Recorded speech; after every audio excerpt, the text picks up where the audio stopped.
Good evening everyone and welcome to Creatrix YouTube channel my dear friends. We are live with the Lakshya batch for GATE 2022 और हम वापस लेके आ गए हैं आपके लिए पावर इलेक्ट्रॉनिक्स का एक और धमाकेदार लेक्चर जिसमें आज मैं बात करूंगा SCR के प्रोटेक्शन के बारे में और SCR की गेट कैथोड कैरेक्टरिस्टिक्स के बारे में।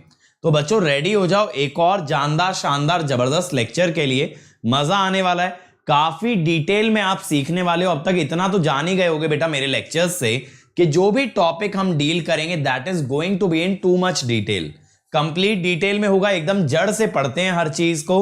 बट इससे पहले कि ये लेक्चर शुरू हो अटेंडेंस मार्क कर दो लाइक करके और ज्यादा से ज्यादा बच्चों से शेयर कर दो, सबको बता दो Ankit sir is live on Creatrix YouTube channel. चलिए तो लेट मी स्टार्ट बच्चा, let me start by introducing my self. My name is Ankit Goyal.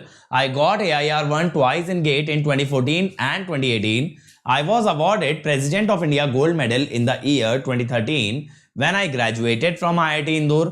Till date, I have trained more than 1 lakh students in the online and the offline classes and currently I am working as a director at an academy for GATE department. अब मेरे बारे में ये सारी चीजें बहुत से बच्चे जानते हैं, लेकिन मैं कहता हूं सबसे ज्यादा इंपॉर्टेंट क्या है बेटा? सबसे ज्यादा इंपॉर्टेंट मेरे बच्चे ये होता है कि जो ये टीम है इस चैनल पे, जो हमने टीम इकट्ठा की है, टीम बिल्ड की है, that entire team works day and night just in order to make sure कि हमारे बच्चे रेस में सबसे आगे रहें, हमेशा जीतें, किसी से भी पीछे ना रह जाएं। और इसके लिए बेटा हम जितना हो पाए उतने इनिशिएटिव आपके लिए लाते हैं, one after the other new initiatives आपको दिए जाते हैं। और ये इनिशिएटिव सिर्फ यूट्यूब के माध्यम से नहीं दिए जाते, ये और कहां से मिलते हैं? अनअकैडमी लर्निंग ऐप से। तो बच्चे अगर आप अनअकैडमी लर्निंग ऐप इंस्टॉल कर लोगे तो आप हमारा कोई भी फ्री इनिशिएटिव एक्सेस कर सकते हो simply by using the code Ankit ESE। ठीक है, अंकित ESE। और देखो अगर मेरी स्पेशल क्लासेस एक्सेस करनी है बेटा तो इस लिंक पे आप लोग जाएंगे। यहां पे जाने के बाद मेरे बच्चों आप अपकमिंग लेक्चर्स में जाएंगे। अपकमिंग में आपको पता चलेगा मेरी कौन सी क्लासेस आगे होने वाली हैं और जो हो चुकी हैं वो आपको अलग अलग फोल्डर्स के अंदर अवेलेबल कराई जाएंगी। अदर देन दैट मेरे बच्चों आप चाहो तो प्लस पे आ सकते हो जहां मिलेंगे इंडिया के सभी टॉप एजुकेटर्स के लाइव क्लास, कॉम्प्रिहेंसिव के साथ साथ क्रैश कोर्स। और ना सिर्फ इतना, आपको मिलता है बेटा यहां पे daily assignment, weekly test, test series, question bank और आपके सारे डाउट्स आंसर किए जाते हैं। इन वन सब्सक्रिप्शन आपको एक्सेस मिलता है गेट का, ESE का, PSU का, असिस्टेंट इंजीनियर एग्जाम सारे बैचेस का एक्सेस मिलता है। और अगर इससे भी आगे जाना है देन गो विद आइकॉनिक, वहां ये सबके साथ एक पर्सनल कोच अलॉट किया जाता है जो खुद गेट एंड ESE टॉपर होता है। ये आपका पूरा स्ट्रैटेजी, पूरा स्टडी प्लानर बनवाएगा, यानी आपको हम लोग सेल्फ स्टडी में भी हेल्प आउट करेंगे। आपको स्टडी बूस्टर सेशन दिए जाएंगे टीचर्स की तरफ से जो आपको गाइड करेंगे। आपको टेस्ट का एनालिसिस दिया जाएगा subject by subject, section by section, study material मिलेगा और बच्चों एक डेडिकेटेड टीम आपके साथ रहेगी जो आपके सारे डाउट इमीडिएट बेसिस पे आंसर करेगी। तो यहां पे अगर आप मेरे बच्चों कोड लगाते हो अंकित ESE तो ना सिर्फ आपको मिलता है इस सब्सक्रिप्शन पे 10% डिस्काउंट, बल्कि आप डायरेक्टली मेरे साथ कनेक्ट हो जाते हो, मेरी पर्सनल गाइडेंस में तैयारी करते हो, रेगुलरली मुझसे इंटरेक्ट कर पाओगे, अपनी प्रॉब्लम डिस्कस कर पाओगे और बहुत सारे एडेड बेनिफिट्स मिलते हैं इस कोड के साथ। अदर देन दैट बच्चों ये लेटेस्ट बैच है जो स्टार्ट हुआ है, इसमें डिजिटल से चीजें स्टार्ट हुई हैं और मैं बहुत ही जल्द आपके लिए इसके अंदर मशीन्स का कोर्स लेके आने वाला हूं 14 जुलाई से। और ये तारीख याद रखेंगे बेटा 20 जून, यहां पे 11 बजे होने वाला है अनअकैडमी कॉम्बैट। तो इसमें एनरोल कर लेना simply by using the code Ankit ESE और इसमें अच्छा परफॉर्म करोगे तो आप जीत सकते हो even 100% discount on Unacademy subscription. Other than that बेटा प्राइस हाइक होने वाला है तो बहुत ही जल्दी से अनअकैडमी ज्वाइन कर लेंगे, क्योंकि अभी हम लोग इसमें डिजिटल नोट्स भी आपको प्रोवाइड कराने वाले हैं। इन डिजिटल नोट्स को अगर आप स्टडी करोगे तो आपका सब्जेक्ट मैटर नॉलेज और अच्छा हो जाएगा। यहां पे देखो क्या मिलेगा, क्लास होगी, क्लास के नोट्स मिलेंगे और क्लास के बाद रीड करने के लिए ये डिजिटल नोट्स रहेंगे जो कि बहुत डिटेल्ड होंगे, जिसमें थ्योरी और क्वेश्चन दोनों चीजें होंगी। तो एक इतना अच्छा सपोर्ट सिस्टम आपके लिए बन जाएगा कि आप बहुत अच्छा परफॉर्म कर जाओगे। और अगर अभी अंकित ईएससी कोड से बेटा ज्वाइन करते हो तो 1 year fees would be 27,225, 18 month 34,650 और बेटा 2 इयर्स 39,600। 2 इयर्स के लिए जाना ताकि पर मंथ फीस मिनिमम रहे और आप इसको विदाउट इंटरेस्ट इंस्टॉलमेंट में पे कर सकते हो या अनअकैडमी से एजुकेशन लोन की फैसिलिटी ले सकते हो। अंकित ईएससी से iconic for 1 year 45,225, 2 year 66,600। Again बेटा गो आफ्टर 2 इयर्स। चलो तो बच्चों कल हम लोगों ने क्या कवर कर लिया था? कल हम लोगों ने ये कवर कर लिया था कि कैसे एक एससीआर को ट्रिगर किया जाता है, जिसमें मैंने forward voltage triggering, gate current triggering, thermal triggering, light triggering, DV by DT triggering ये सब समझाया। फिर मैंने आपको फायरिंग सर्किट्स एक्सप्लेन किए, resistance firing circuit, RC firing circuit. इसके बाद मैंने आपको एक्सप्लेन किया यूजेटी, यूनि जंक्शन ट्रांजिस्टर। तो लास्ट लेक्चर में मैंने कहां पे छोड़ा था कि आपको यूनि जंक्शन ट्रांजिस्टर का पूरा कॉन्सेप्ट एक्सप्लेन कर दिया था, उसकी कैरेक्टरिस्टिक, उसकी वर्किंग एक्सप्लेन कर दी थी। और अब मैंने आपको क्या बोला था कि ये जो यूजेटी है इसके अंदर कैरेक्टरिस्टिक में एक रीजन आता है, that is a negative resistance region. जब यूजेटी ऑन होता है तो उसकी कैरेक्टरिस्टिक का स्लोप नेगेटिव होता है, which means it exhibits a negative resistance. तो उसके बिना पे हमने ये बोला था ये ऑसिलेटर के अंदर यूज किया जा सकता है और यूजेटी ऑसिलेटर की मदद से एससीआर को ट्रिगर किया जाता है। तो देखो बेटा ये जो आरसी सर्किट जोड़ा है इसको हम बोलते हैं यूजेटी रिलैक्सेशन ऑसिलेटर। ये जो V0 वाला सर्किट है this is connected between gate and cathode of SCR.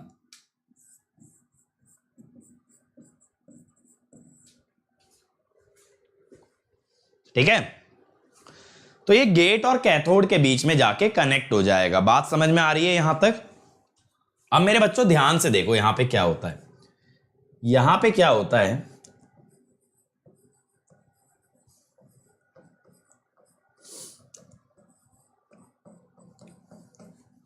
जब यूजेटी ऑफ है तब ये जो करंट एमीटर में जा रहा होगा मेरे भाई, ये करंट ना के बराबर होगा। अगर ये करंट ना के बराबर हुआ बेटा तो ये R और ये C सीरीज में आ जाएंगे और इनके अक्रॉस वोल्टेज कितनी होगी? VBB। इनके अक्रॉस वोल्टेज कितनी होगी मेरे बच्चों? VBB।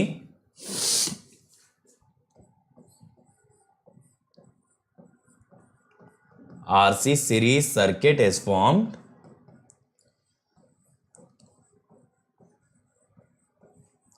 with voltage VBB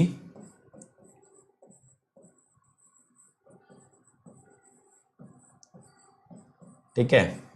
चलो जी, अब बेटा इसकी वजह से क्या होगा, कैपेसिटर चार्ज होना स्टार्ट हो जाएगा और जितनी वोल्टेज कैपेसिटर पे डेवलप होगी वही वोल्टेज यूजेटी के एमीटर पे भी अप्लाई की गई है। यानी अगर आप यहां पे सोचें, अगर आप यहां पे थोड़ा सा दिमाग लगाएं तो होगा क्या, जैसे जैसे कैपेसिटर की वोल्टेज बढ़ेगी वैसे वैसे यूजेटी का एमीटर वोल्टेज बढ़ेगा और यूजेटी का एमीटर वोल्टेज जब पीक वोल्टेज पे पहुंचेगा तब आपका यूजेटी टर्न ऑन हो जाएगा। तो मैं क्या बोलता हूं कि यहां पे आपका जो कैपेसिटर है, कैपेसिटर चार्जेस टुवर्ड्स VBB। ये आंखों में ये सपना लिए चार्ज कर रहा है कि एक दिन ये VBB तक पहुंचेगा थ्रू R की मदद से, R की मदद से। अब क्या होता है, as soon as VC exceeds VP,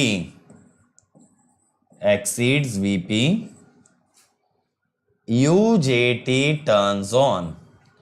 अब बेटा जैसे ही UJT ऑन होगा, समझे ना बात को यहां पे, जैसे ही UJT ऑन होगा तुरंत करंट फ्लो करेगा और ये कैपेसिटर डिस्चार्ज हो जाएगा through UJT and resistance R2।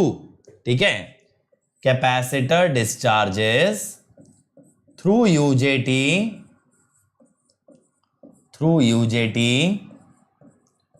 And register R2। ठीक है, एंड रजिस्टर R2। अब बेटा जब ये R2 से डिस्चार्ज होगा, जब ये R2 की मदद से डिस्चार्ज होगा, या ये कह दो R2 में करंट जाएगा, तो यहां पे V0 पैदा होगा। ठीक है, यहां पे V0 पैदा होगा। यहां पे अगर V0 पैदा हुआ तो वो वोल्टेज SCR को ट्रिगर करने के काम में आएगी। ठीक है, due to current through R2, due to current through R2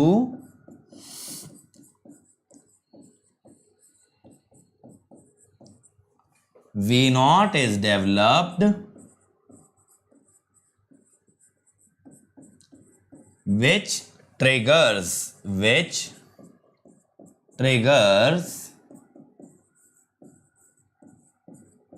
SCR। ठीक है, ये SCR को ट्रिगर करने के काम में आता है। ये बात समझ में आ गई। अब बात है ये काम कितनी देर में होगा। ठीक है, इसके लिए मैं देखो आपको ग्राफ दिखाता हूं। कैपेसिटर की वोल्टेज एक्चुअली वैली वोल्टेज और पीक के बीच में ऑसिलेट करेगी। ऐसा क्यों सर?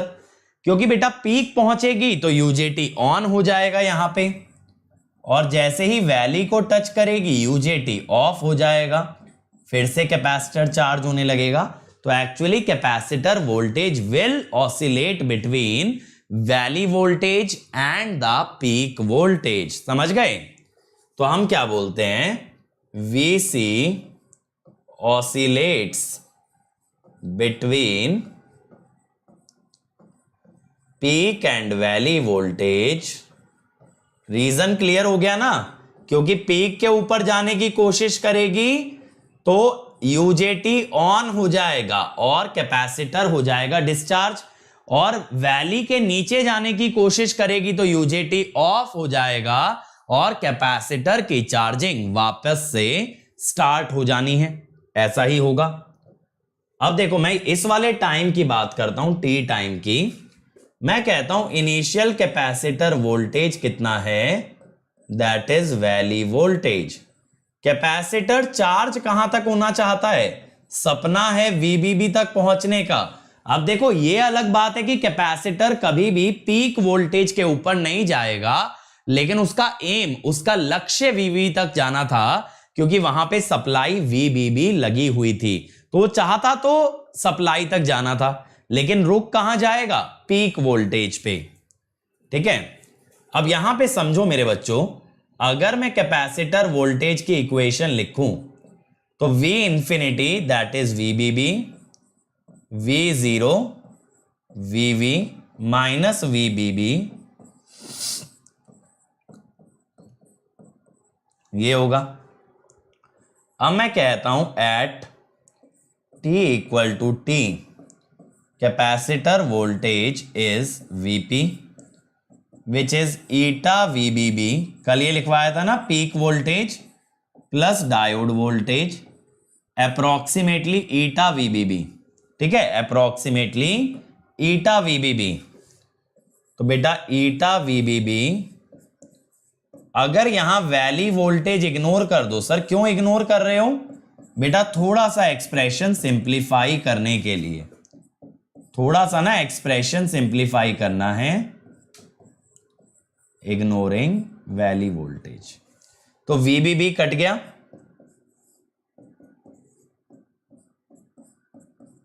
तो यहां से अगर टाइम निकालोगे ना तो ये आएगा टाउ ln 1/1 माइनस ईटा। ये हुआ टाइम पीरियड।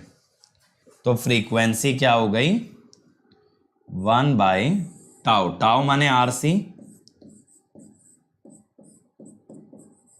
ये हुआ। तो ये फ्रीक्वेंसी आ गई बेटा, ये फ्रीक्वेंसी आ गई। ठीक है, अब यहां पे आपका देखो क्या हो रहा है, जैसे ही यूजेटी ऑन होता है, कैपेसिटर डिस्चार्ज करता है, तब बेटा R2 से करंट फ्लो करने की वजह से V0 पैदा होता है। करंट फ्लोज थ्रू R2 और उसकी वजह से V0 पैदा होता है। ठीक है, और जैसे ही कैपेसिटर की वोल्टेज वैली वोल्टेज पे आती है, R2 से करंट 0 हो जाता है। R2 का करंट रुक जाएगा ना, क्योंकि यूजेटी बंद हो गया। अगर बेटा यूजेटी चलेगा ही नहीं तो R2 में कोई करंट नहीं जाएगा। तो जैसे ही बेटा कैपेसिटर की वोल्टेज आपकी वैली वोल्टेज पे पहुंची, तुरंत इसका करंट जीरो हो गया। ठीक है, कि तब तुरंत इसका वोल्टेज जीरो, इसका करंट वोल्टेज दोनों जीरो हो गया। और एक तरह से यहां पे यूजेटी से फायदा क्या हुआ? यूजेटी से बच्चे यहां पे फायदा ये हुआ कि by help of UJT we perform pulse triggering. हमने पल्स ट्रिगरिंग करा दिया ना, समझ रहे हो? We perform pulse triggering. कैसे हुआ सर पल्स ट्रिगरिंग? क्योंकि बेटा अगर आप ये देखोगे V0 का ग्राफ, तो it is basically a pulse. ये एक छोटे ड्यूरेशन की पल्स मैंने जनरेट कर दी, यानी गेट को, जो SCR का गेट है, उसे लगातार वोल्टेज और करंट नहीं सप्लाई हो रहा, उसे बस एक छोटी सी पल्स सप्लाई हो रही है, and that pulse will be used to trigger the SCR, trigger the SCR। ठीक है, चलो, is this clear to everybody? Is this clear? चला जाए आगे। यहां पे क्वेश्चन में ना बेटा ये न्यूमेरिकल आ सकता है, तो ये फॉर्मूला याद रखना मेरे बच्चों। इसमें ये न्यूमेरिकल आ सकता है। मैंने कल आपको ईटा के बारे में बता दिया था ऑलरेडी कि भैया ईटा क्या होता है।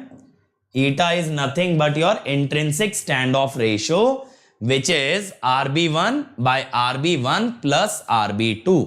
इंट्रिंसिक स्टैंड ऑफ रेशियो के बारे में मैंने आपको कल बताया था।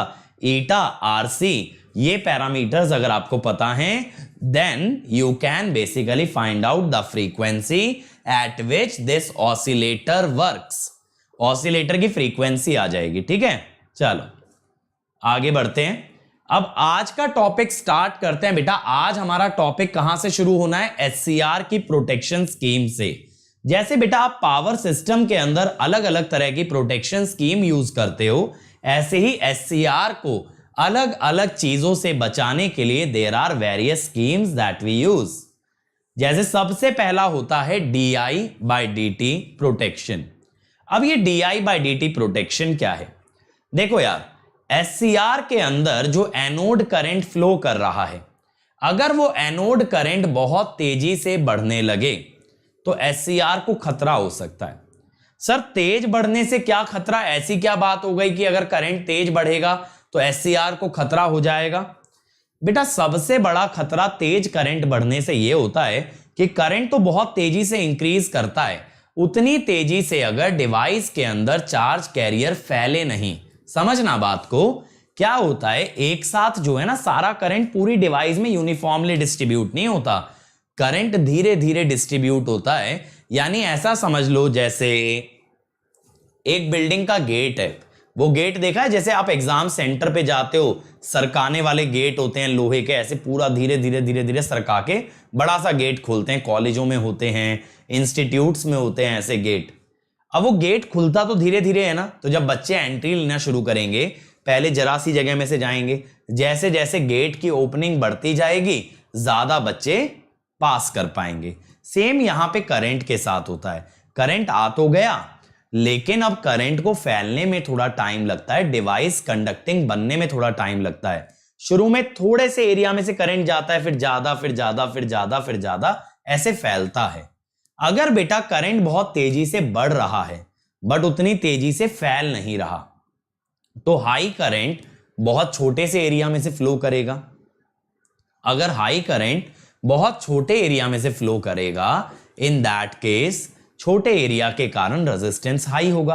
रेजिस्टेंस भी हाई, करंट भी हाई, तो लॉसेस भी हाई, तो टेम्परेचर भी हाई। तो इसे हम कहते हैं formation of hot spot. Hot spot माने गर्म स्थान, तो वहां टेम्परेचर बहुत बड़ा हो जाता है, टेम्परेचर बहुत हाई हो जाता है, which can damage the device. समझ में आया ना क्या होता है? मैं आपको ड्रॉ करके भी दिखाता हूं बच्चों कि मैं यहां पे समझाना क्या चाहता हूं। देखो जैसे मैं एक डिवाइस बना लेता हूं अपने लिए SCR, अपने लिए मतलब ये नहीं कि घर लेके जाना है मुझे इसे, ठीक है, मतलब आपको दिखाने के लिए ड्रॉ कर रहा हूं SCR, क्या आपको चीजें समझ आए।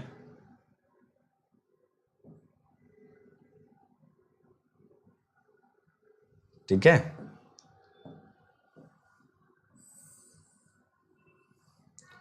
अब देखो यार, ये रीजन हुआ आपका P प्लस, ठीक है, ऐसे ही होती है डिवाइस सिलेंड्रिकल, N माइनस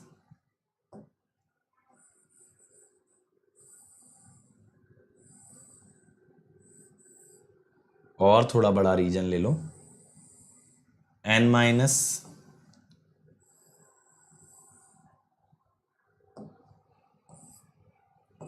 रुको, ये हो गया P प्लस, ठीक है,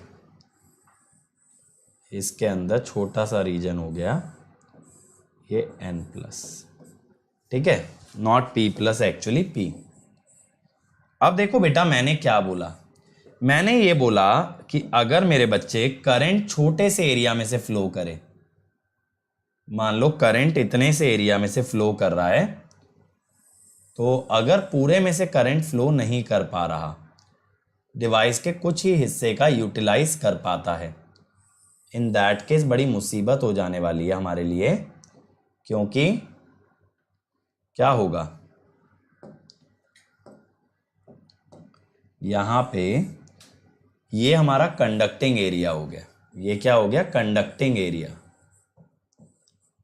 तो यहां पे रेजिस्टेंस भी हाई हो जाएगा और करंट अगर बहुत तेजी से बढ़ रहा है तो करंट भी हाई होगा, जिस कारण से बहुत छोटे एरिया में टेम्परेचर बहुत हाई हो जाएगा। तो ये वाला लिख लेते हैं, है ना, if current increases rapidly then current may become high, then current may become high in a very short duration of time, in a very short duration of time, है ना, समझते चलना, एक बार और मैं लिखवा भी रहा हूं ताकि आपके पास बाद में रिकॉर्ड रहे। In such a time if conduction area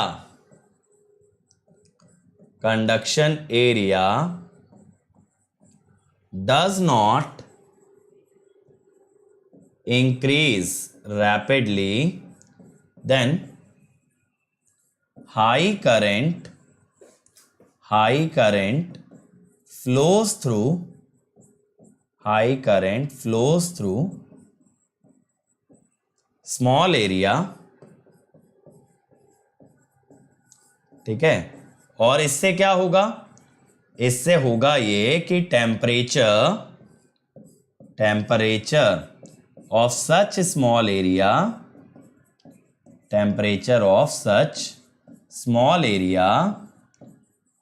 increases to a very high value,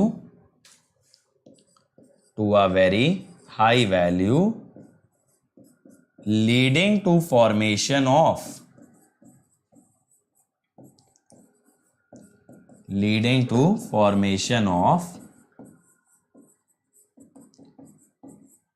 local hotspot. ये नाम याद रखना बेटा, टेक्निकल टर्म है, बहुत ज्यादा आपको दिखेगी, ऑफन आप ये देखोगे SCR के साथ एसोसिएटेड।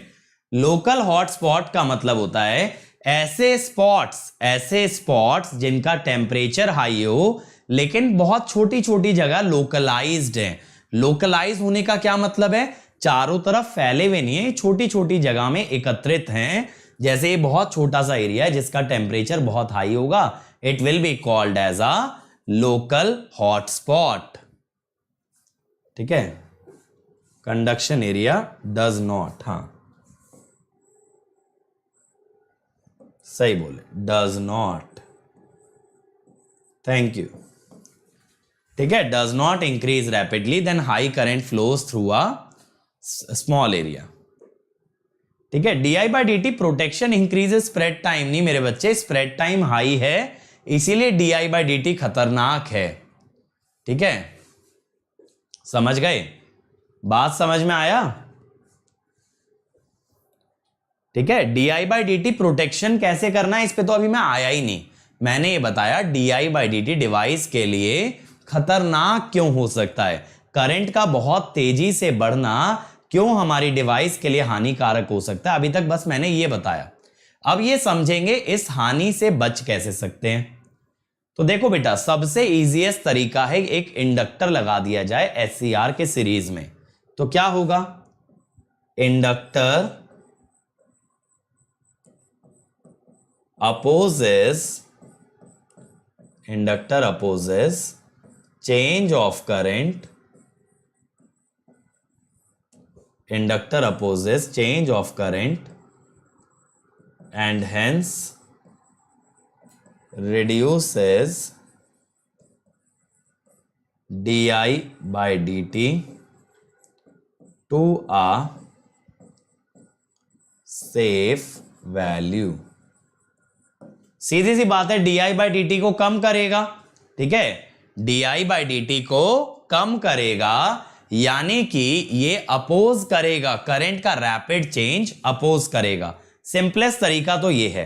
तो बेसिकली हम क्या चाहते हैं, what do we desire actually,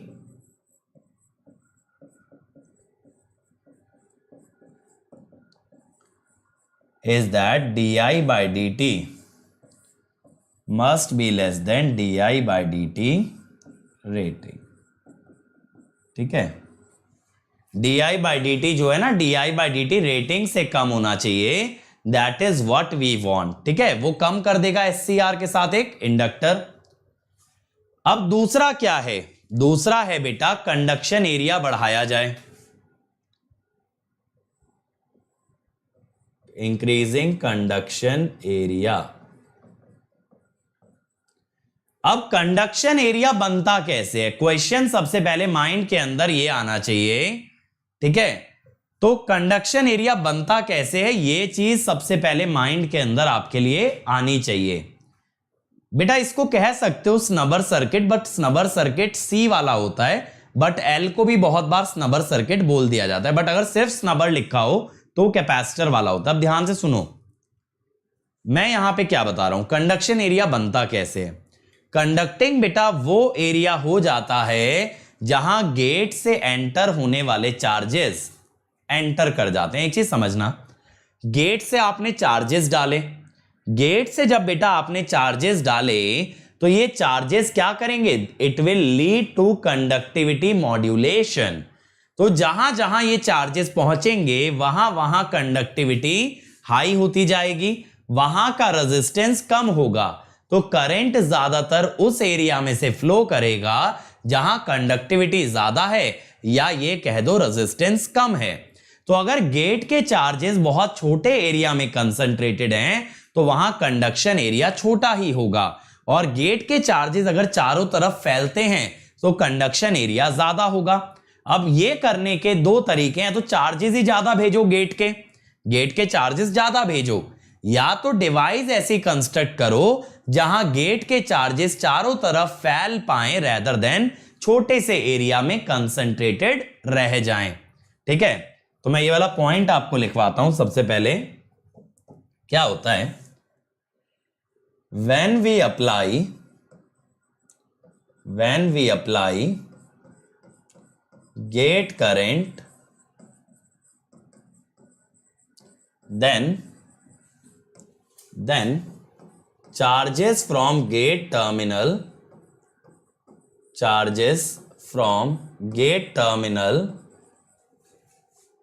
lead to conductivity modulation, gate terminal lead to conductivity modulation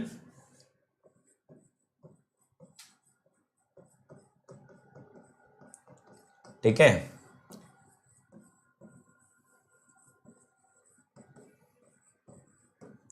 अब दूसरा point, the region through which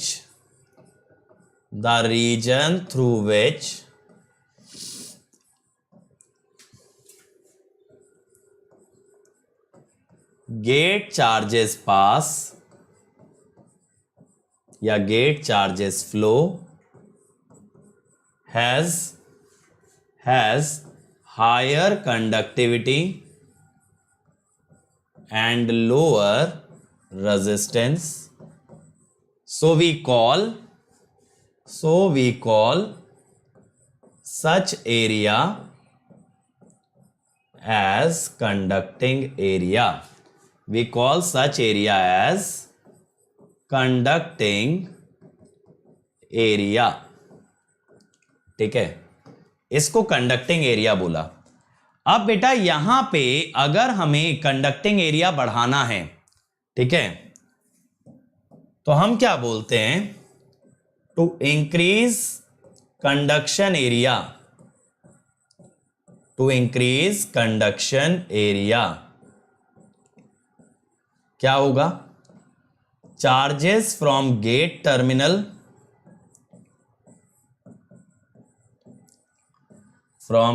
terminal should increase, या तो चार्जेस गेट टर्मिनल से आने वाले बढ़ने चाहिए, ठीक है, या दूसरा वी मस्ट डिजाइन डिवाइस सच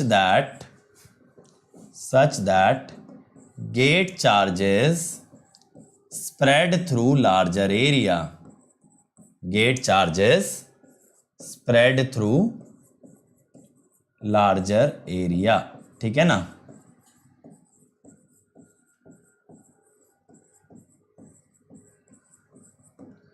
ये चीज हो गई, तो इससे क्या होगा, कंडक्शन एरिया बढ़ेगा।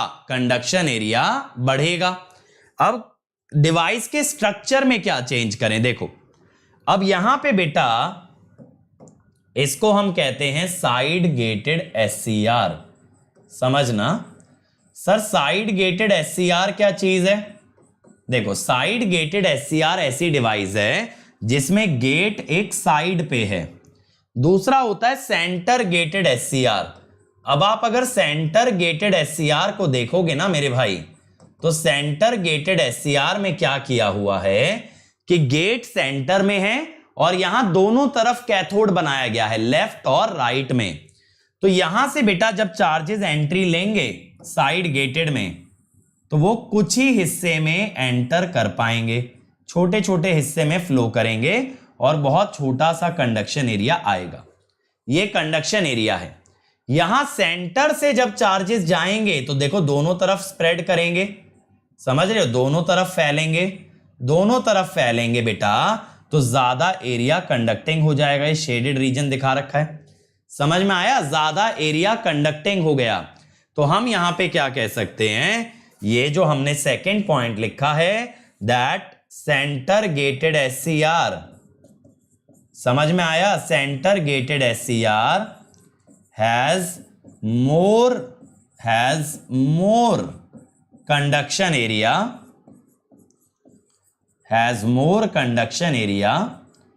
and hence higher DI by dt rating.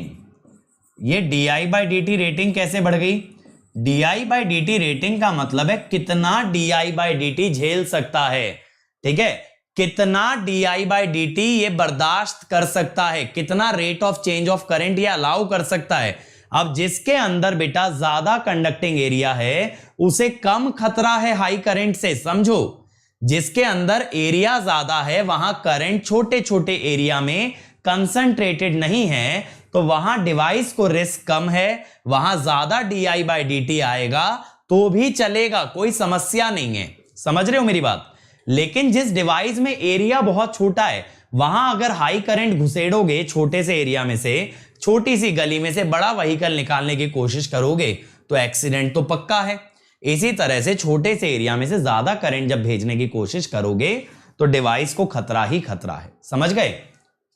अब इसके अंदर बेटा एक और तरीका होता है, तीसरा स्ट्रक्चर भी होता है, third one is called as inter digitated structure.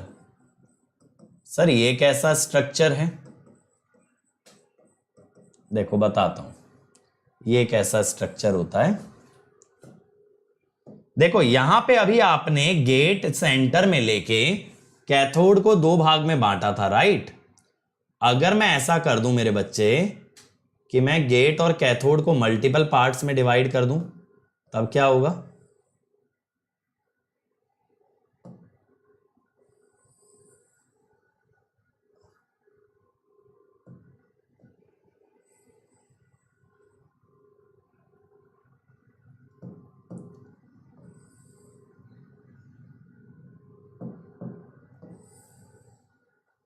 देख रहे हो, ये है टेक्नोलॉजी का असली यूज। अब समझ रहे हो डिजिटल बोर्ड पे पढ़ाना व्हाइट बोर्ड से बेटर क्यों है। अब देखो बेटा, यहां पे मैंने क्या किया ना, जैसे ये कैथोड हो गया, ये गेट, ये कैथोड, ये गेट, ये कैथोड, ये गेट, ये कैथोड, ये गेट, ये कैथोड। तो यहां पे क्या है, gate and cathode region, gate and cathode regions are intermixed, तो ऑब्वियसली बेटा इसका di/dt रेटिंग सबसे ज्यादा होगा, ठीक है। Easy for gate charges to spread throughout device, correct. Gate के चार्जेस के लिए बहुत इजी हो गया चारों तरफ फैलना, to spread throughout, easy हो गया ना भाई। तो इसके अंदर हाईएस्ट di/dt रेटिंग होगा, हाईएस्ट di/dt रेटिंग। लेकिन ऑब्वियसली यार ऐसा स्ट्रक्चर बनाना भी तो आसान नहीं, छोटे छोटे रीजन में कहीं पे P की डोपिंग, कहीं पे N की डोपिंग, यूनिफॉर्म डोपिंग थोड़ी है। छोटे से एरिया में P फिर N फिर P फिर N, तो इसका जो है ना कॉस्ट ऑफ मैन्युफैक्चरिंग भी हाई होता है, cost of manufacturing is high. समझ में आ गया ना फंडा कंडक्शन एरिया का। अब देखो जो बेसिक पढ़ के आए हो कितना इजीली चीजों को लिंक कर पा रहे हो, और बाकी जनता क्या है, ये कंडक्शन एरिया रट लेगी। तुम कंडक्टिविटी मॉड्यूलेशन समझते हो, ठीक है, ये समझते हो चार्जेस एंटर करने से डिवाइस के अंदर क्या इंपैक्ट आता है, तो तुम इसका एक्सप्लेनेशन समझ पा रहे हो, ये फर्क है। अब आ जाओ अगले पे, ये वाला बेटा इंपॉर्टेंट है, dV/dt प्रोटेक्शन, इस पे सवाल बन सकता है, ठीक है। मैं आपको जो चीजें इंपॉर्टेंट होती हैं मैं मार्क कराता चलता हूं। और कुछ बच्चों को ये दिक्कत है कि सर शॉर्ट नोट्स कैसे बनाएं। बेटा शॉर्ट नोट्स पे मैं कई बार सेशन ले चुका, मैंने आपको बताया है, जब मैं क्लास में डीपीपी कराता हूं ना, डीपीपी के बाद अपने शॉर्ट नोट्स क्रिएट करो, ये देख करके कि कौन से ऐसे पॉइंट्स से जो क्वेश्चंस में काम आए, उन पॉइंट्स को शॉर्ट नोट्स में उतार डालो, ठीक है। लेकिन अब आप ये चाहो कि हमें पहले से पता हो शॉर्ट नोट्स में क्या आना चाहिए, बेटा देखो मेरे वर्जन पे ट्रस्ट करके अगर शॉर्ट नोट्स बनाते भी हो, उसमें एक आधा पॉइंट मिसिंग हो, उससे बेटर है अपने शॉर्ट नोट्स खुद बनाओ और ये देख के बनाओ कि क्या चीजें पूछी जा रही हैं, भले ही प्रीवियस ईयर सॉल्व करके, भले ही मेरा डीपीपी सॉल्व करके, लेकिन दो short notes will be the best short notes for you, ठीक है। चलो अब आगे बढ़ते हैं। हाँ अब देखो यार, आपको ये पता है high dV/dt across ISCR in forward blocking mode क्या करता है, in forward blocking mode falsely triggers a SCR। आप ये जानते हो ना, फॉल्स ट्रिगरिंग हो जाती है, करेक्ट, फॉल्स ट्रिगरिंग हो जाती है बेटा, यानी SCR को जब ऑन नहीं होना चाहिए जिस समय पे, वो उस समय पे ऑन हो जाता है। अब ये चीज भी तो नुकसानदायक है, हम ऑन करना ही नहीं चाहते, ऑन हो गया। अब ये सोचो यार, तुम रात को सो रहे हो, तुम्हारे कमरे की लाइट जल जाए, तुम ना भूत समझ के भाग जाओगे, तो ऐसा ही कुछ समझ लो, SCR को ऑन करना नहीं चाहा, ऑन हो गया, तो आधे तो ऑपरेटर वैसे डर जाएंगे, अरे ये क्या हुआ है कि नहीं है, घबरा के भाग जाएंगे, हम नहीं करते भैया स्टेशन में काम, ये तो भूतिया है, वैसा वाला हिसाब हो जाएगा। तो अब इसके लिए क्या करें, जैसे हमने बोला inductor opposes the change of current, ऐसे ही capacitor opposes the change of voltage. Current same रखने के लिए इंडक्टर लगाया सीरीज में, वोल्टेज एससीआर और कैपेसिटर के अक्रॉस सेम रखने के लिए कैपेसिटर लगेगा पैरेलल में। सोच के देखो ना, मैं चाहता हूं कि कैपेसिटर वोल्टेज के चेंज को अपोज करे, किसका वोल्टेज, एससीआर का, तो उसके लिए तो कैपेसिटर खुद पैरेलल में लगना चाहिए, ताकि जितना वोल्टेज एससीआर के अक्रॉस हो उतना ही वोल्टेज किसके अक्रॉस हो, कैपेसिटर के अक्रॉस। राइट राइट बेटा, जल्दी से बताओ। अब देखो यहां पे क्या होता है, एक डायोड और होता है। अब समझना, हम क्या कहते हैं, capacitor opposes change of voltage, so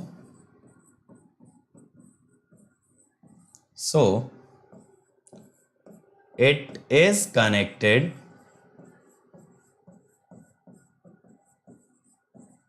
across SCR। SCR के अक्रॉस इसे कनेक्ट किया जाता है। अब बेटा ध्यान से समझना, बहुत अच्छे से समझना है मेरे बच्चे आपको। अब ऐसा मानो कि एससीआर हमारा फॉरवर्ड ब्लॉकिंग मोड में, देखो इस पे न्यूमेरिकल फ्रेम होता है, अभी समझ लोगे तो न्यूमेरिकल में कभी नहीं फंसोगे। ठीक है भाई, ट्रिगरिंग की बात कर रहे हो तो एससीआर पहले तो ऑफ ही होना चाहिए। अब एससीआर फॉरवर्ड ब्लॉकिंग मोड में लेके चलो। ठीक,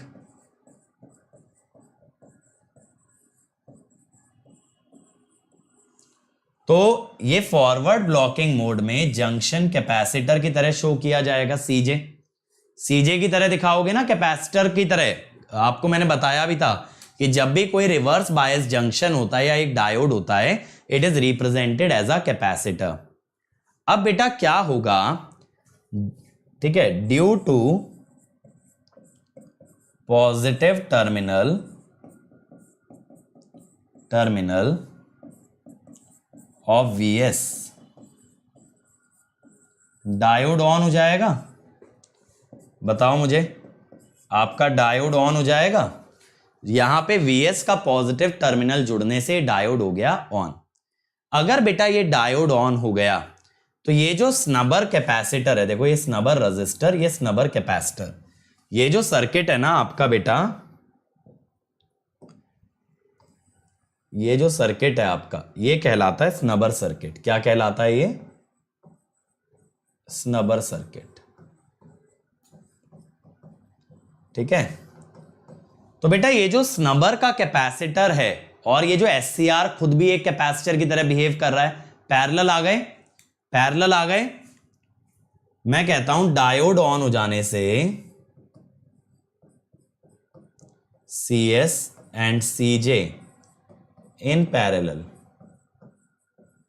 तो मैं इसको बोल देता हूं एक कैपेसिटेंस C। अब बेटा एक चीज अगर आप सोचें तो यहां पे आप एक चीज ऑब्जर्व कर सकते हो कि एक RC सर्किट फॉर्म हो गया। RC सर्किट में कौन सा रेजिस्टेंस यूज हो रहा है जरा बताना, RS या RL? RC सर्किट में कौन सा रेजिस्टेंस यूज होगा बताओ। यहां पे देखो करंट ऐसे फ्लो करेगा बेटा, कुछ करंट इधर से कुछ इधर से, और फिर ये दोनों वापस से जुड़ के ऐसे, तो RL बनेगा। RL बनेगा आपका ये RC सर्किट का हिस्सा। तो हम कहते हैं RC series circuit is formed through VS, RL and C। अब ऐसे केस में बेटा अगर मैं कैपेसिटर की वोल्टेज निकालूं, वही थायरिस्टर की वोल्टेज होगी, क्योंकि दोनों पैरेलल हैं, कैपेसिटर और थायरिस्टर पैरेलल हैं। क्या होगी सीरीज RC सर्किट में equation, Vs 1 - e⁻ - t/τ। Correct. अब अगर मैं आपसे बोलूं बेटा कि थायरिस्टर का dv/dt निकालो, तो आपका ये वैल्यू आएगा vs/टाउ डेरिवेटिव। अब मैं कहूं बेटा मुझे इसका मैक्सिमम चाहिए, मैक्सिमम किस टाइम पे आएगा? मैक्सिमम आएगा आपका 0 पे, यह है ना, ये हो गया। अब बेटा ये जो dv/dt आ रहा है SCR के अक्रॉस, ये SCR की रेटिंग से कम होना चाहिए, तभी आप ट्रिगरिंग को अवॉइड कर पाएंगे। This should be less then dv/dt rated. समझ में आया? अब देखो ध्यान से सुनना मेरी बात, ये CS लगाने से कैपेसिटेंस बढ़ा, समझो बात को, ये CS लगाने से कैपेसिटेंस बढ़ा, कैपेसिटेंस बढ़ने से dv/dt घटा, तो हमें यही तो करना था, dv/dt को कम ही तो करना था मेरे बच्चों। ध्यान से सोचो, जब CS CJ में जुड़ा तो टोटल कैपेसिटेंस बढ़ के मिला और ये डिनोमिनेटर में आया, जिससे dv/dt कम हो गया। तो हम ये कह सकते हैं by use of CS dv/dt reduces, by use of CS, by use of CS C increases and dv/dt decreases। Correct हो गया भाई, चलो जी बहुत ही बढ़िया बात है। अब इतना बेटा अगर मेरे पास आ गया, अब इसके आगे क्या? अब देखो क्या होगा कि इस तरह से आपका कैपेसिटर चार्ज हो जाएगा, कहां तक? सप्लाई वोल्टेज तक। इस तरह से यहां से कैपेसिटर चार्ज हो जाएगा सप्लाई वोल्टेज तक। अच्छा, यहां से आप क्या निकाल सकते हो ना, यहां से आप C निकाल सकते हो, जिससे आप निकाल सकते हो CS। अब स्टेडी स्टेट में कैपेसिटर चार्ज हो चुका होगा सप्लाई वोल्टेज तक। अब मान लो आप SCR को ट्रिगर करें, अब मान लो आप SCR को ट्रिगर करें, ठीक है? अरे SCR RS के अक्रॉस डायोड है ना, तो RS तो शॉर्ट है, RS तो शॉर्ट है। अरे इसकी मैक्सिमम वैल्यू, एक्सपोनेंशियल मैक्सिमम कितना हो सकता है? 1। सोच के देखो, एक्सपोनेंशियल 0 पे 1 आएगा ना, that is the maximum value. अब पढ़ना कितना सिंपल है बेटा। अब देखो हम क्या कहते हैं, under steady state CS gets charged, CS gets charged to VS, ठीक है? Now when SCR turns on, now when SCR turns on, CS tends to discharge। अब बेटा जब CS डिस्चार्ज होगा, ध्यान से समझना, अब देखो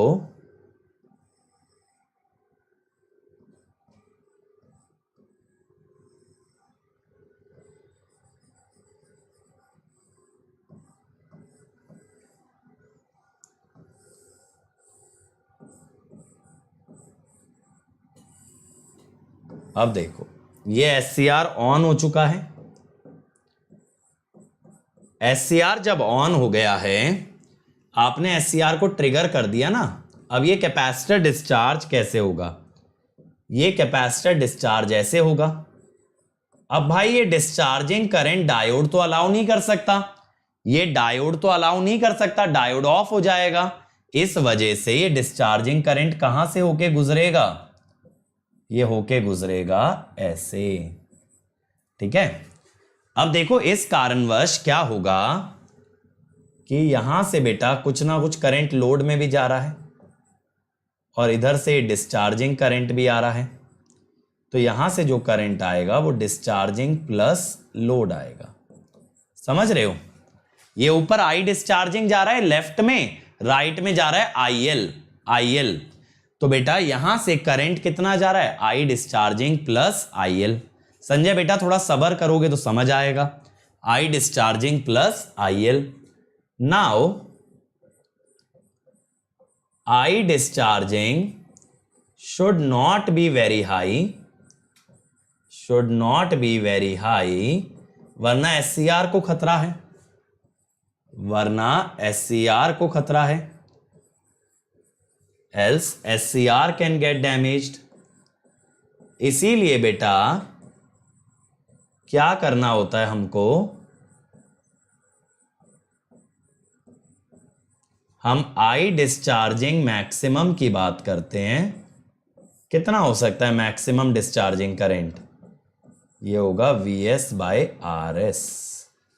ठीक है, तो अगर हमें मैक्सिमम डिस्चार्जिंग करंट गिवन हो, from this we can compute RS. तो ऐसे ना आपसे स्नबर पैरामीटर्स निकलवाए जाते हैं, समझ गए?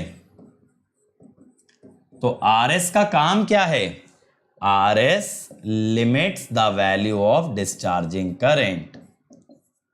RS limits the value of discharging current. समझ गए? समझ में आ गया बढ़िया तरीके से भाई? तो बेटा यहां पे ना आपको दो पैरामीटर देगा. क्या पैरामीटर देगा? एक तो dV by dt रेटिंग देगा, वहां से आप CS निकालोगे. ठीक है, वहां से आप निकालोगे CS, और फिर बेटा यहां पे आप मैक्सिमम डिस्चार्जिंग करंट से निकालोगे RS.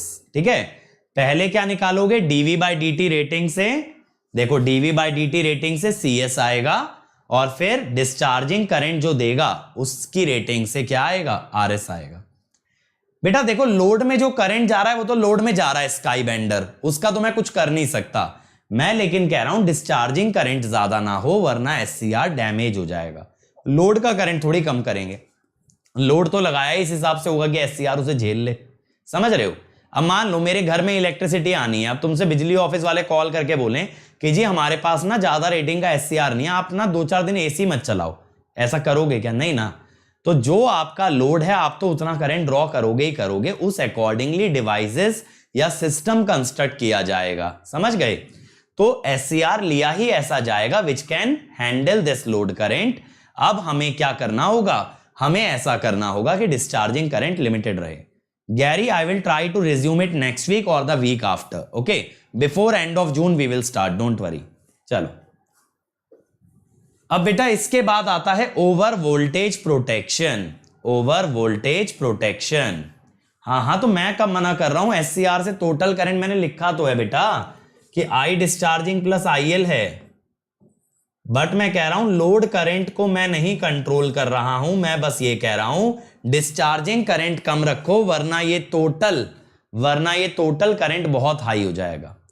इसको अगर आप ऑन स्टेट में शॉर्ट मान लो बेटा, तो ये वोल्टेज VS, ये RS, ये शॉर्ट, तो कितना करंट आया डिस्चार्जिंग? VS by RS.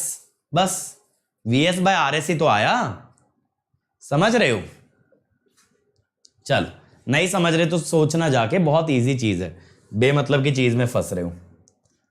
अब देखो यार, ओवर वोल्टेज से क्या होता है? अगर SCR की लिमिट से ज्यादा वोल्टेज लगाओगे तो ऑब्वियसली SCR भी डैमेज हो सकता है. माना SCR हाईएस्ट रेटिंग का स्विच है, लेकिन कुछ तो रेटिंग होगी फाइनाइट, कुछ तो रेटिंग होगी ना फाइनाइट, उससे ऊपर वोल्टेज लगाओगे तो डैमेज हो जाएगा. इसीलिए ओवर वोल्टेज प्रोटेक्शन की बात की जाती है. इसके अंदर हम क्या करते हैं, ध्यान से समझना पहले. If voltage across SCR,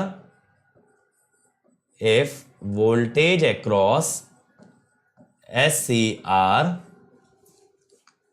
is more than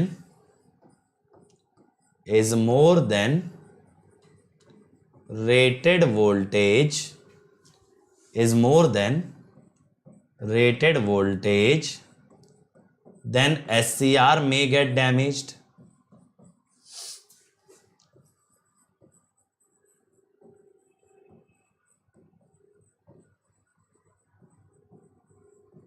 ठीक है, इसके लिए क्या करते हैं, SCR के अक्रॉस एक वेरिस्टर लगाते हैं. वेरिस्टर का मतलब होता है वेरिएबल रजिस्टर. अब ये रजिस्टर बेटा ऐसा होता है जिसका रेजिस्टेंस वोल्टेज के साथ गिरे। अगर आप ये डॉटेड ग्राफ देखो, डॉटेड ग्राफ वोल्टेज बढ़ने के साथ गिर रहा है, या करंट देखो, करंट वर्सेस वोल्टेज का स्लोप बढ़ रहा है, करंट वर्सेस वोल्टेज का स्लोप बढ़ रहा है। आई अपॉन वी क्या होता है? कंडक्टेंस। तो आप कह सकते हो कंडक्टेंस बढ़ रहा है, माने रेजिस्टेंस गिर रहा है। जैसे जैसे कंडक्टेंस बढ़ेगा रेजिस्टेंस गिरेगा। तो हम यहां पे क्या बोलते हैं? We connect a non-linear resistor across SCR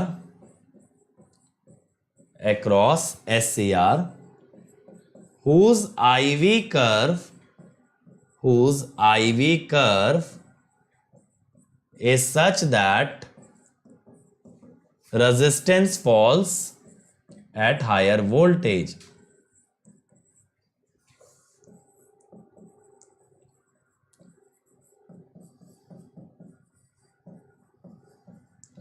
ठीक है, resistance falls at higher voltage. अब भाई इससे क्या होगा सर? इससे फायदा क्या होगा? इससे फायदा कैसे होगा इस पे मैं आता हूं, बट पहले ये जान लो कि ये बनता किससे है। Such a resistor is made of metal oxide. ये ध्यान रखना, ये पूछा जा सकता है छोटे मोटे एग्जाम्स के अंदर। मैं आपके सारे एग्जाम्स को ध्यान में रखते हुए चल रहा हूं। ये मेटल ऑक्साइड से बना होता है। अब सर इससे फायदा क्या होगा? बेटा देखो, जब आपने पैरेलल में एक ऐसा रेजिस्टेंस लगाया जो हाई वोल्टेज पे बहुत स्मॉल वैल्यू ले लेगा, जो हाई वोल्टेज पे बहुत स्मॉल वैल्यू ले लेगा, तो क्या होगा? जितना भी सर्ज आ रहा है, वोल्टेज को हम सर्ज कह सकते हैं ना, हाई वोल्टेज को, जितना भी सर्ज आ रहा है वो पैरेलल वाले रेजिस्टेंस से पास हो जाएगा। It will not affect your SCR।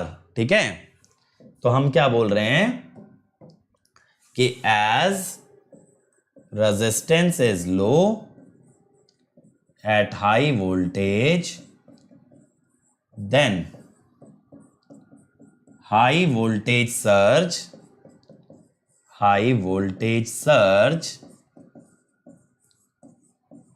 bypasses SCR and flows through resistor। Simple, SCR को बाईपास करके निकल जाएगा और रजिस्टर से होते हुए चला जाएगा, है ना, उसके पास से निकल गया। बिल्कुल। चल, ओवर करंट प्रोटेक्शन। अब भाई हाई करंट से कैसे बचा जाए? और बिल्कुल इलेक्ट्रिक्स ने सही लिखा है, ऐसा सेम कॉन्सेप्ट आपका लाइटनिंग अरेस्टर के अंदर यूज किया जाता है। वो सर्ज को लाइटनिंग अरेस्टर से पास करा देता है। It does not pass through the insulator.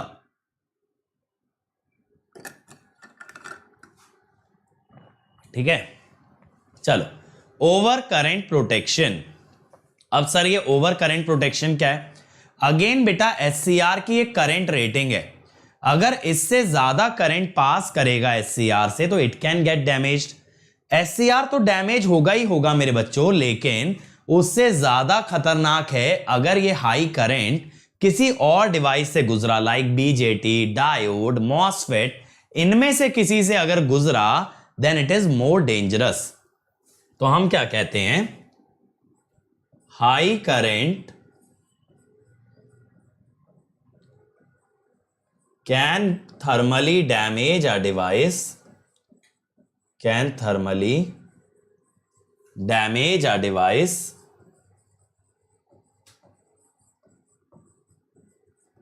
ठीक है। SCR has high surge current rating,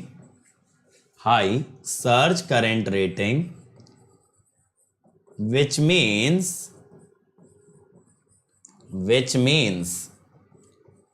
it can tolerate high current,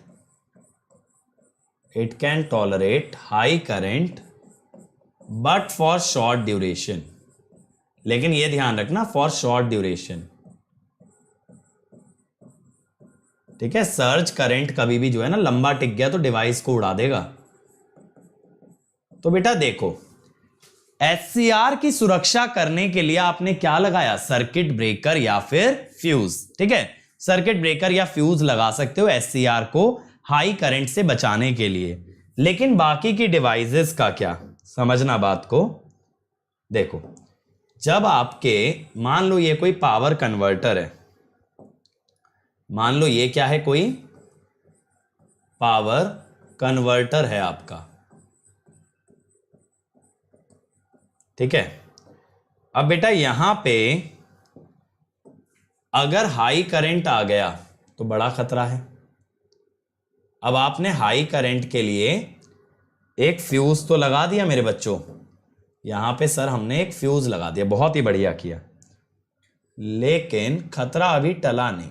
खतरा क्यों नहीं टला, क्योंकि इतनी देर में ये फ्यूज ऑपरेट करेगा, इतनी देर में हो सकता है पावर कन्वर्टर के अंदर मॉसफेट या डायोड रखा हो जो कि जल जाए। इसके लिए हम क्या करते हैं, देखो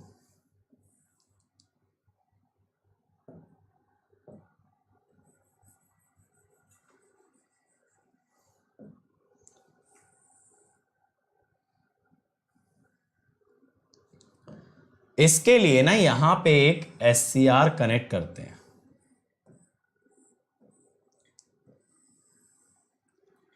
अब ये जो एचसीआर है बेटा, इसका गेट सर्किट कैसे बनता है,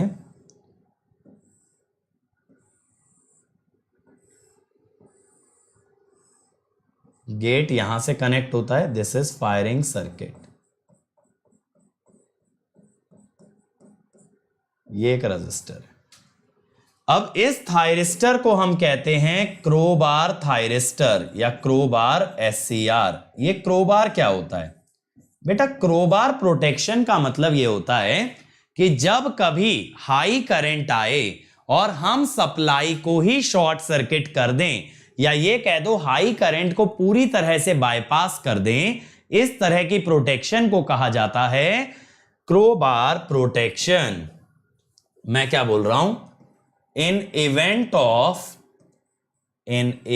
of high current, in event of high current, if we bypass या if we short supply, then it is called as crowbar protection, then it is called as crowbar protection, ठीक है।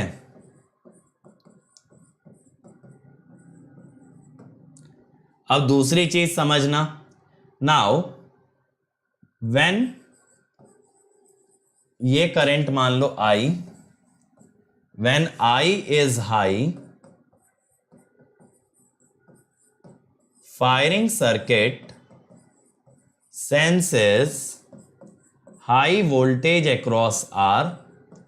देखो अगर current high होगा तो are के across voltage भी high होगी ना, तो ये high voltage across SCR across R sense कर लेता है एंड ट्रिगर्स एचसीआर।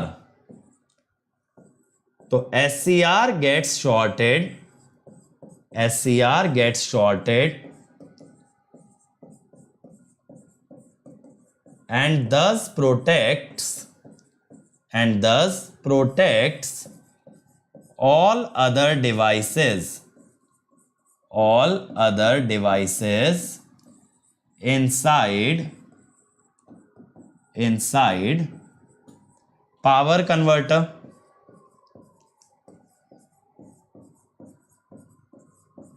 ठीक है।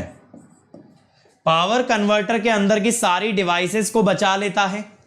अब आप कहोगे सर बचाया तो क्या, खुद तो कुर्बान हो गया, खुद तो निपट गया इस चक्कर में, बट बेटा इससे पहले आपका एचसीआर निपटता, इससे पहले before SCR gets damaged, SCR gets damaged, fuse और सर्किट ब्रेकर, फ्यूज और circuit breaker in series with supply operates. समझ में आया किस तरह से हमने रक्षा करी अपने सर्किट की, किस तरह से आपने बचाया। पहले एससीआर ने अपने साथियों को बचाया क्योंकि वो कमजोर थे, है ना, पहले वो कमजोर थे तो उनको बचाया गया। अब उनको बचाने के बाद हमने क्या किया, उनको बचाने के बाद एससीआर को बचाया बाय यूजिंग फ्यूज और अ सर्किट ब्रेकर। ठीक है, चलो ये बात क्लियर हो गई। चलो जी आगे बढ़ते हैं। अब आती है बात गेट प्रोटेक्शन की। सर गेट को किस बात की प्रोटेक्शन चाहिए? बेटा देखो, हम कभी भी ये नहीं चाहते कि एससीआर अनडिजायरेबल वे में ट्रिगर हो जाए। देखो गेट का करंट तो ऑब्वियसली मिली एम्पियर में ही होता है, यानी एससीआर को ट्रिगर करने के लिए जो करंट या वोल्टेज चाहिए that is actually very very small. तो उतनी स्मॉल वोल्टेज हो सकता है आसपास के किसी डिवाइस से इंड्यूस होके आ जाए in the form of noise के रूप में आ सकती है। अब मैं ये बिल्कुल नहीं चाहूंगा उस नॉइज के कारण मेरा एससीआर ट्रिगर हो। तेजस्विनी जी, बेटा जी, करंट जाएगा तो करंट आएगा भी, करंट आएगा तो रेजिस्टेंस के अक्रॉस वोल्टेज आईआर होगी, अगर वोल्टेज आईआर होगी, आई हाई होगा तो आईआर भी हाई होगा। सिंपल है। ठीक है, कितनी छोटी सी बात है बेटा, कहां कहां अटकते हो। कभी कभी लगता है ना नर्सरी केजी के बच्चों को पढ़ा रहा हूं। तुम्हारे चक्कर में मैं इतना स्लो हो चुका हूं ना, एक एक चीज को इतना खोल खोल के समझाना पड़ता है कि फिर मैं जब 12th वाले बच्चों को फिजिक्स पढ़ाता हूं ना, वो लोग इतना तेजी से ग्रास्प करते हैं, उन्हें लगता है सर इतना स्लो क्यों पढ़ा रहे हैं। तो ऑब्वियस सी बात है, इसमें क्या समझने वाली बात थी, ये तो बड़ी जल्दी समझ आ गई बात। तुम्हें कॉलेज ने इतना डंब कर दिया है कि मुझे जो है उतना स्लो पढ़ाना पड़ता है। यू आर वेलकम प्रखर, बेटा कुछ हो पाए तो इन चीजों को स्प्रेड करो ज्यादा से ज्यादा। अब देखो बेटा, मैंने आपको क्या बताया, गेट को सुरक्षा की जरूरत क्यों पड़ी, क्योंकि आसपास के डिवाइसेस से जो वोल्टेज इंड्यूस होता या नॉइज बन के आता that could damage the device. ठीक है, that could damage the device.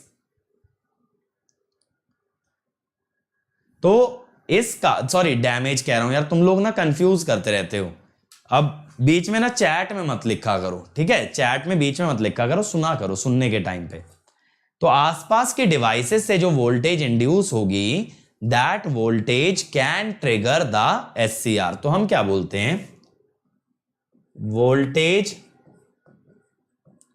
Induced across gate cathode junction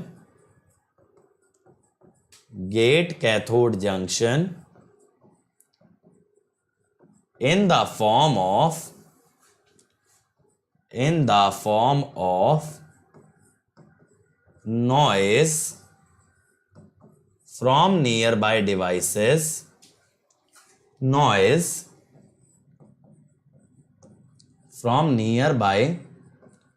devices,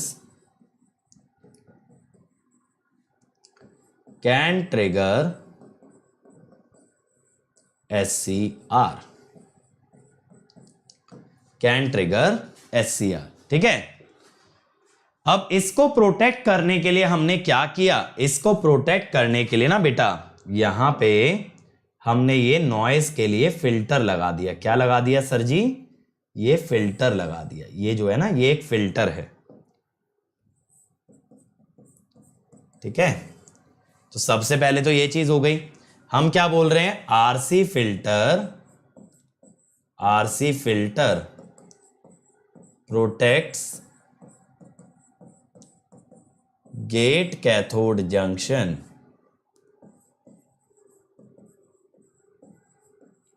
from any such noise.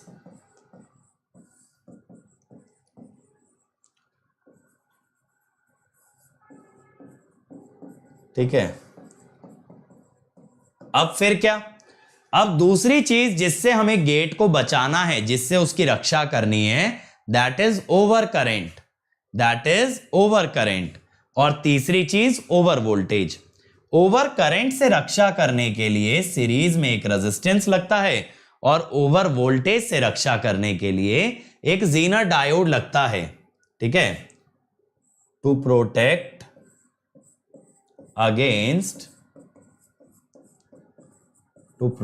Against over voltage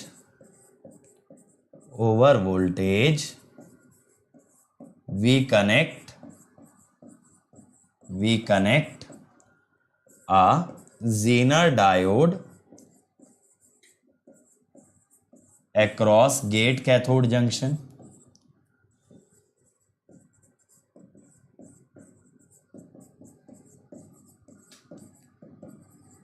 ठीक है, और ओवर करंट से प्रोटेक्ट करने के लिए रजिस्टर लगा। This protects against over current. तो ये तीन एलिमेंट्स हमें लगाने पड़े for protecting gate. Over current के लिए रजिस्टर, ओवर वोल्टेज के लिए जीनर डायोड और नॉइज के लिए आरसी फिल्टर। नॉइज क्या है बेटा? नॉइज यही तो है जो वोल्टेज इंड्यूस हो रही है एससीआर के अक्रॉस। भाई एससीआर अकेला तो होगा नहीं, आसपास और भी डिवाइसेस होंगी, और भी एलिमेंट्स होंगे जो करंट कैरी कर रहे होंगे। जो भी डिवाइस करंट कैरी करेगी वो मैग्नेटिक फील्ड भी बनाएगी। मैग्नेटिक फील्ड बनाएगी तो वोल्टेज भी इंड्यूस करा सकती है, और अगर आसपास के डिवाइसेस से इसमें वोल्टेज इंड्यूस हुआ तो that can actually trigger the SCR. वो हमें रोकना है। अब आखिरी प्रोटेक्शन स्कीम होती है, that is called as your thermal protection. ये थर्मल प्रोटेक्शन क्या होता है भाई? If temperature of device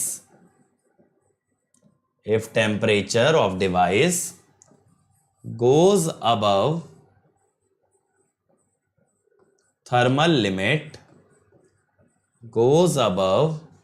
thermal limit, then device may get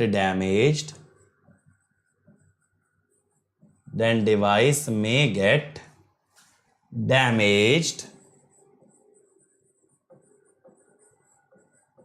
ठीक है। तो ऐसी सिचुएशन में हमें क्या करना पड़ता है? ऐसी सिचुएशन में हमें करना पड़ता है थर्मल प्रोटेक्शन। क्या करना पड़ता है? Thermal protection. अब इसके लिए क्या करते हैं? इसके लिए ना बेटा, इसके लिए डिवाइस के साथ लगाते हैं एक heat sink. Device is mounted on a metal heat sink,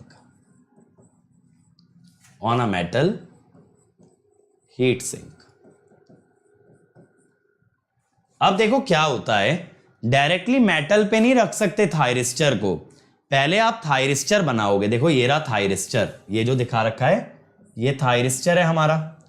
ये थायरिस्टर को फिर चारों तरफ से कवर करोगे एक इंसुलेटिंग मटेरियल से। ठीक है, एक इंसुलेटिंग मटेरियल से चारों तरफ से कवर किया। जैसे आपने वो नहीं देखा, इंटीग्रेटेड सर्किट आते हैं उस पे काले रंग का बक्सा होता है, वो काला जो रंग का डिवाइस है वो सिलिकॉन थोड़ी है, सिलिकॉन उसके अंदर है, वो तो ऊपर की कवरिंग है, वो ऊपर की बस एक कवरिंग होती है। तो उसको हम कहते हैं केस। केस के बाद इसे माउंट किया जाता है हीट सिंक पे। ये केस बेसिकली क्या है? ये एक इंसुलेटिंग मटेरियल है, ज्यादातर सिरेमिक होता है। ये एक इंसुलेटिंग मटेरियल है ताकि डिवाइस का करंट इधर उधर ना भागे चारों तरफ। ठीक है, अगर डायरेक्टली डिवाइस को एक मेटल से जोड़ दोगे तो जो सेमीकंडक्टर का करंट है वो मेटल में घुस जाएगा। वो थोड़ी हमारा काम है। हम ये चाहते हैं बस हीट डिसिपेट हो जाए। तो सर ये मेटल क्यों लगाया, ये हीट सिंक क्यों लगाया? देखो इससे क्या होता है, first of all metal radiates heat more effectively.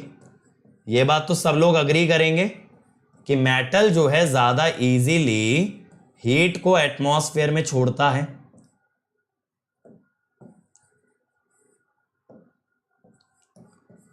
दूसरी चीज, it increases surface area of device. जब डिवाइस का एरिया बढ़ गया, बड़े एरिया में फैल गई, तो हीट भी आसानी से चली जाएगी। अब देखो बेटा यहां पे क्या होता है, यहां पे हम एक टर्म डिफाइन करते हैं, थर्मल रेजिस्टेंस। थर्मल रेजिस्टेंस क्या होता है ना, थर्मोडायनेमिक सिस्टम को भी हम लोग इलेक्ट्रिकल सर्किट की फॉर्म में रिप्रेजेंट कर सकते हैं, तो उसी बिना पे हम लोग बनाते हैं थर्मल रेजिस्टेंस। ठीक है, थर्मल रेजिस्टेंस। अब थर्मल रेजिस्टेंस जो होता है, थर्मल रेजिस्टेंस ये क्या होता है, this is the opposition to the flow of heat. This is opposition to the flow of heat. अब जैसे इलेक्ट्रिकल रेजिस्टेंस होता है बेटा, क्या होता है, रो एल बाय ए है ना, या एल बाय सिग्मा ए, ये होता है एल बाय के ए। फॉर्मूला सेम है, जैसे सिग्मा इलेक्ट्रिकल कंडक्टिविटी होती है, के होती है थर्मल कंडक्टिविटी। Thermal conductivity. तो ये जो थीटा होता है ना, इसकी यूनिट होती है डिग्री सेंटीग्रेड पर वॉट। अब ये जो थर्मल रेजिस्टेंस आपने बताया, आपने क्या किया, आपने एक हीट वाले सिस्टम को या एक थर्मोडायनेमिक सिस्टम को इलेक्ट्रिकल सिस्टम से कंपेयर कर दिया। अब जब थर्मोडायनेमिक सिस्टम को इलेक्ट्रिकल सिस्टम से कंपेयर कर ही दिया, तो इन सच अ केस मैं एनालॉजी बता देता हूं, टेम्परेचर एक्ट्स लाइक वोल्टेज, ठीक है, पावर एक्ट्स लाइक करंट। तो देखो ये जो पी एवरेज है, ये क्या है, पी एवरेज का करंट सोर्स जो दिखाया है, this is average conduction loss, कि डिवाइस के अंदर कितना कंडक्शन लॉस आया। यही पावर तो हीट पैदा करेगी। अब वो हीट में बेटा हमने 3 थर्मल रेजिस्टेंस यहां पे दिखाए। 3 थर्मल रेजिस्टेंस कौन से दिखाए, theta JC, that is junction to case, ठीक है, theta C S, case to sink, sink माने हीट सिंक, और theta S A, sink to ambient. अब देखो अंडर स्टेडी स्टेट क्या होता है बेटा, अंडर स्टेडी स्टेट अगर बात करें, टेम्परेचर कांस्टेंट हो जाता है, टेम्परेचर ना बढ़ता है ना घटता है। अंडर स्टेडी स्टेट या इक्विलिब्रियम भी बोलते हैं थर्मोडायनेमिक्स में इसे, under equilibrium temperature constant. Temperature constant हो रहा है माने ना तो टेम्परेचर बढ़ रहा है ना तो टेम्परेचर घट रहा है। इसका मतलब है जितने रेट से हीट जनरेट हो रही है उतने ही रेट से वो बाहर भी जा रही है। ना कोई हीट का स्टोरेज है, ना ही ऐसा है कि डिसिपेशन ज्यादा है। तो हम यहां पे क्या बोलते हैं, इसका मतलब क्या हुआ, हीट फ्लो इज कांस्टेंट, यानी सारे में से हीट बराबर फ्लो कर रही है। इसीलिए बेटा ऑल थर्मल रेजिस्टेंस सीरीज में लगाए गए हैं, ठीक है। अगर बराबर नहीं जाती, कहीं पे रुक रही होती, जमा हो रही होती, तो वहां पे टेम्परेचर बढ़ने लगता। जहां हीट जमा होगी वहां टेम्परेचर बढ़ेगा। हीट जमा नहीं हो रही, टेम्परेचर नहीं बढ़ रहा, माने constant amount of heat flow कर रही है। इसीलिए आपने सारे किस में लगा दिए, सीरीज में। अब देखो ये हो गया junction temperature TJ, TJ is your junction temperature, TC case temperature, ठीक है, टीएस सिंक टेम्परेचर, और टीए इज एम्बिएंट टेम्परेचर। अब जैसे आप केवीएल लगाते हो, एम्बिएंट माने एटमॉस्फेयर, ठीक है, जैसे आप केवीएल लगाते हो, आप केवीएल लगा सकते हो। आप ये बोल सकते हो TJ minus TA, voltage difference is current into resistance. Simple, series में रेजिस्टेंस ऐड हो जाते हैं ना। लो जी, ये हो गई बात, ये हो गई बात, ठीक है, ये बात क्लियर हो गई। चलो ठीक है, तो ये गेट कैथोड कैरेक्टरिस्टिक वाला पोर्शन एक काम करते हैं, कल ले लेते हैं। ज्यादा डिटेल में कल कवर कर लेंगे, छोटा सा टॉपिक है ये, मैं आपको कल समझा दूंगा, ठीक है। अभी क्वेश्चंस पे आ जाते हैं। The snubber circuit is used in thyristor circuit for, the snubber circuit is used in thyristor circuit for, बताइए, ठीक है, जल्दी से बताओ, स्नबर सर्किट का यूज क्यों किया जाता है?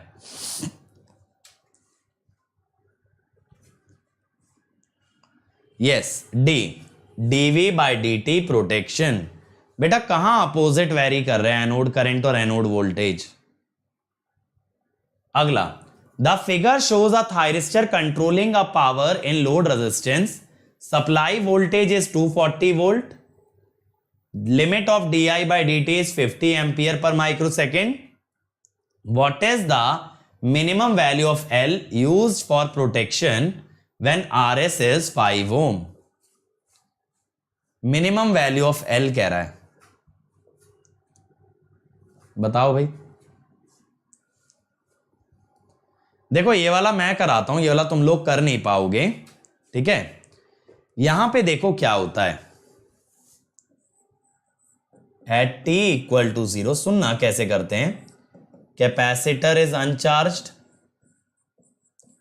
और ऐसे ही inductor is also uncharged.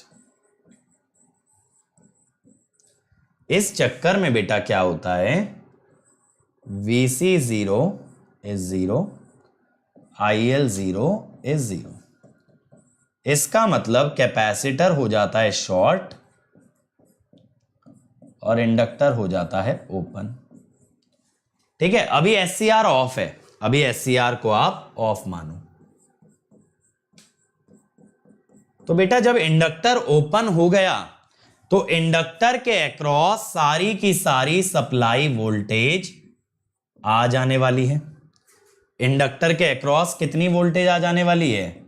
That is 240 volt, क्योंकि इंडक्टर ओपन हो गया ना, ठीक है, इंडक्टर ओपन हो गया।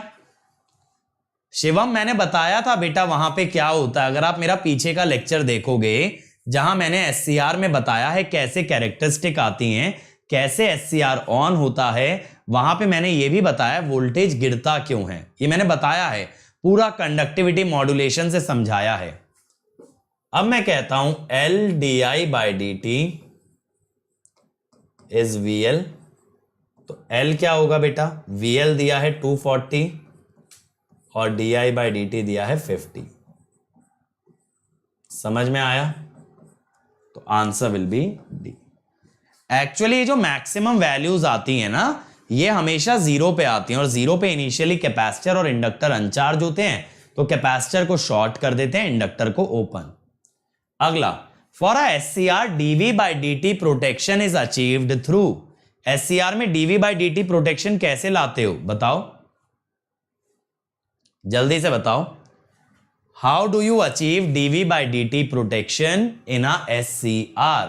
कम ऑन एवरीबडी, फटाफट मुझे बताएंगे।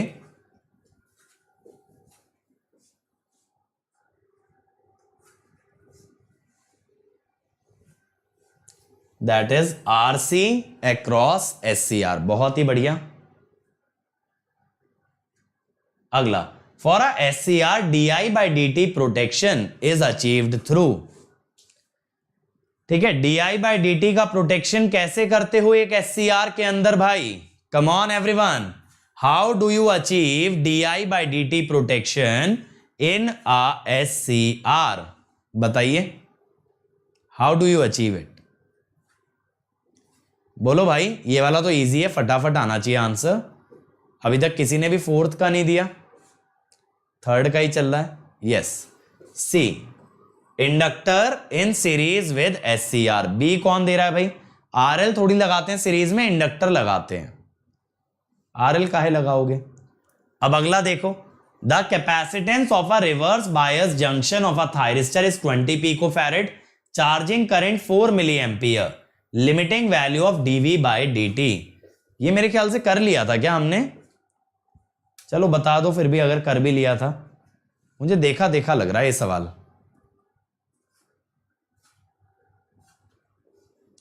मुझे ऐसा लग रहा है ये हमने कल किया है ना?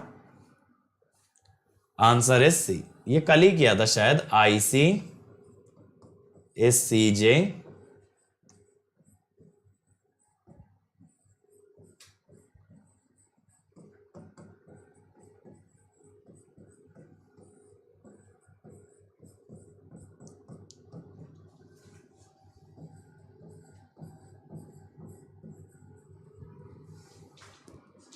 है ना? चलो, तो ये आ गए भैया आंसर।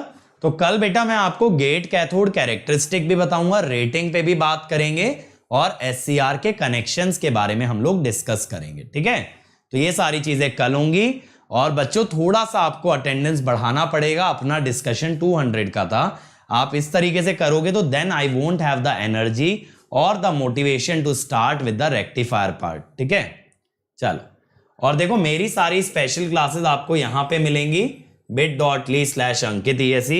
यहां पे जाओगे तो अपकमिंग में मेरी आगे आने वाली स्पेशल क्लासेस पाओगे, ठीक है? अदर देन दिस बच्चों, आप 20th का याद रखेंगे, इस संडे को होगा स्कॉलरशिप टेस्ट 11 बजे। इसमें आप 100% स्कॉलरशिप भी जीत सकते हो। और even if you don't want scholarship, आपको अपनी तैयारी टेस्ट करने के लिए ये देना चाहिए, अंकित ESE कोड से एनरोल करो और इस टेस्ट में अपीयर करो और फिर मचाओ। 200 के ऊपर कहां है? लाइक्स की बात थोड़ी हुई थी, लाइव व्यूअर्स की बात हुई थी, ठीक है? आ जाएगा बेटा यशवंत एक एक करके। We are giving the access to the video book, please wait, ठीक है?